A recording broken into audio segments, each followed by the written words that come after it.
बात निकली है फेडरल गवर्नमेंट की बेहिसी की। कंपैरिजन पे मजबूर हो गए कि जी फलां सूबे को इतना, फलां सूबे को इतना और सिंध को क्या। मुझे दो चार चीज़ें कहनी है।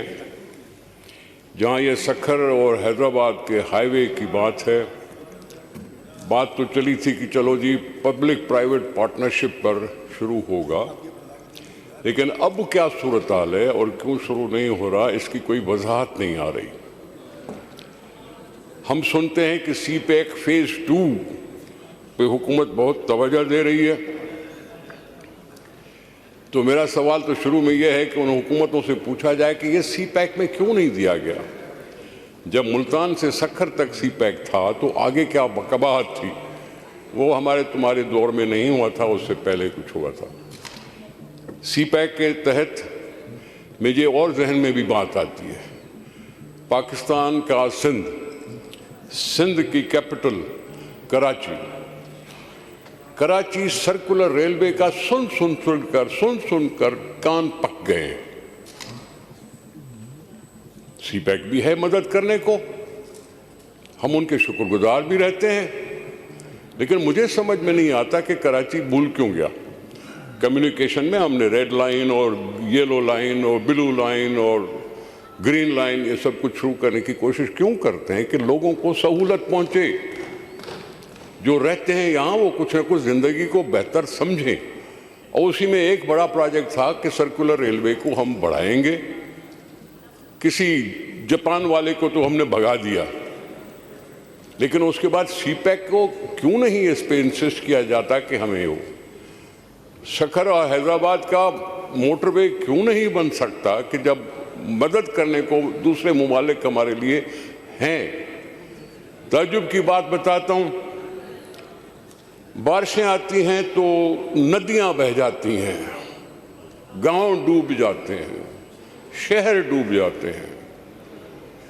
हमारा एक प्रोजेक्ट है आरबीओडी, 2016 से बंद पड़ा है, 40 अरब रुपए तक पहुंच गया, खर्च हो चुका है, उसकी फिनिशिंग के लिए पैसे नहीं आते और उसको काम को बंद किया गया है। आरबीओडी पानी क्या करता है, ड्रेन है एक, जैसे एलबीओडी वैसे आरबीओडी।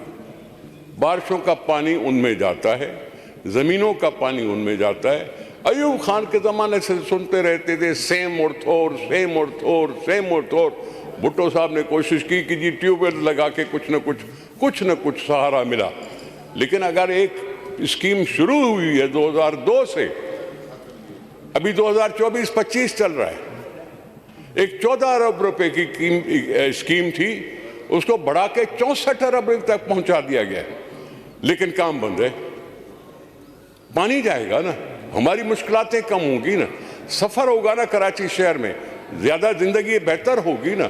मोटरवे क्यों बनता है, इजी ट्रांसपोर्टेशन, चाहे वो एग्रीकल्चर के लिए हो, चाहे बिजनेस के लिए हो, चाहे कार्गो के लिए हो, जो कुछ भी। अगर रेलवे ठीक काम नहीं कर रही और अगर कार्गो में ट्रॉलर जाते हैं तो ये भी पाकिस्तान की मईशत को सहारा देने के लिए होता है ना।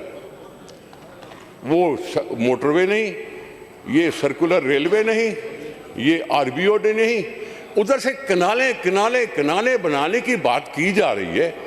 आपको ये नहीं होता कि हमारे जो इरिगेशन कैनाल्स हैं उनकी लाइनिंग की आपके पास पता नहीं कब से पड़ा हुआ है प्रपोजल, वो क्यों नहीं करते। लाइनिंग में पानी बचेगा, पानी से आबादी बढ़ेगी। ये सारी चीज़ें जो पड़ी हुई हैं, इसके लिए ये क्यों ना असेंबली एहतजाज करे, ये क्यों ना असेंबली कहे कि वफाक इस वक्त टाइम है, ये जनवरी का महीना है, इसमें सारी प्लानिंग होती है, इसमें सारी प्लानिंग का सोचा जाता है कि कौन सी स्कीमें रखनी चाहिए। अभी कुछ नहीं, उनका प्लानिंग डिपार्टमेंट होगा। पाकिस्तान में सिंध है जो पाकिस्तान के चलाने की कहता है कि जी मैं इतने पैसे देता हूं कि पाकिस्तान उस सिंध के पैसों से चल सकता है, और फिर सिंध वाले खड़े होकर ये कहें मुल्क भी बनाएं और मार भी खाएं। ये क्या का इंसाफ है। जरूर इसको कहें, जरूर लिखें फेडरल गवर्नमेंट को, एजेंट मोशन बिल्कुल सही है, रेजोल्यूशन बिल्कुल सही है, इसमें मैं समझता हूं इसमें देर नहीं करनी चाहिए सिंध असेंबली को।